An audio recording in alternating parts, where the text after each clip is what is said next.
Hey everybody, it is Thursday, means it's time for your Thursday Thought, and I've had a couple of conversations with some buyers recently that kind of prompted this video, because sometimes the buyers kind of get stuck on a price point, and sometimes it's a payment, and sometimes it's hard to tell the difference between both. Like if you buy a way more expensive home, or not a way, or a slightly more expensive home, sometimes the price can actually be less than a home that is actually priced less, even if the interest rate's the same. And I wanted to talk about what that kind of looked like on a monthly basis, and really how your monthly mortgage payment is broken up. So I have a small example up here on the board. Ultimately, we are assuming a $450,000 purchase price with 20% down, meaning that we're financing $360,000 at a 6% interest rate, just for this example.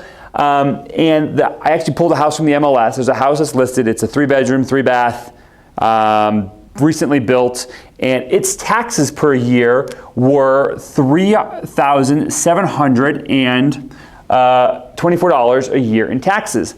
I also pulled another house that had, so we're going to go through this example, then I'll get to the other one. I'm assuming $1,800 a year in your homeowner's payments, and with no HOA for this example. And the payment ended up being $2,635 per month.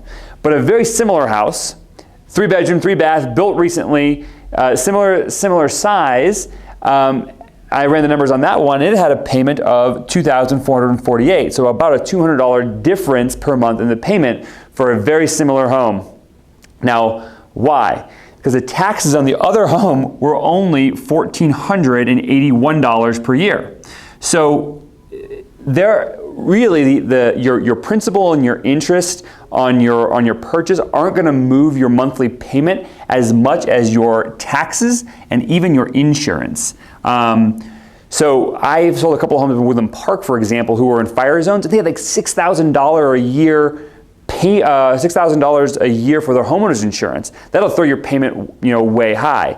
And so when you're shopping for a home, it's important to keep in mind the full picture and not just the purchase price and the interest rate. Actually, your taxes and your insurance and potentially your HOA are going to drastically affect your payment more than the purchase price or the interest rate. Something to keep in mind that sometimes you have to run numbers on each individual property, even if it's $20,000 or $30,000 or $40,000 less expensive or more expensive, because you may find the payment, it doesn't always move as much as you think it might with the purchase price. Hope that was helpful. Just keep in mind that ultimately that your insurance, your taxes, or your HOA are going to move your payment a lot more per month than your interest rate or your purchase price.